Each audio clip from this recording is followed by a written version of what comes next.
ថ្ងៃនេះខ្ញុំបង្រៀនវិធីដកដង្ហើមមួយទៀតដែលធ្វើឲ្យលោកអ្នកស្វែងរកសង្វាក់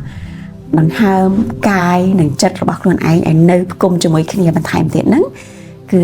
បច្ចេកទេសនេះឈ្មោះថាដង្ហើមទយោមានន័យថាយើងដកដង្ហើមចូលធម្មតាប៉ុន្តែពេលចេញឲ្យយឺតហើយមាត់ស្រួចដូចទយោចឹងចាំមើលខ្ញុំណាដកដង្ហើមចូលទប់ដង្ហើមបន្តិច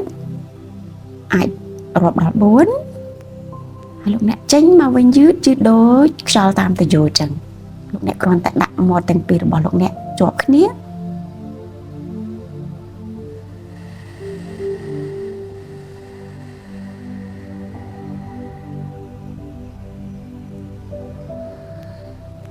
កន្លឹះសំខាន់កន្លែងនេះនៅពេលដែលលោកអ្នកដកដង្ហើមចូលតាមច្រមុះលោកអ្នកទប់បន្តិចដើម្បីឲ្យលោកអ្នកអាចបញ្ចេញខ្យល់ដង្ហើមមកវិញយឺតនៅពេលដែលលោកអ្នកមិនបានទប់លោកអ្នកហាក់ដូចជាមានអារម្មណ៍តឹងពិបាកតោះយើងធ្វើជាមួយគ្នាម្ដងទៀតធ្វើដោយខ្លួនឯងណាខ្ញុំឈប់និយាយហើយ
ប្រសិនបើលោកអ្នក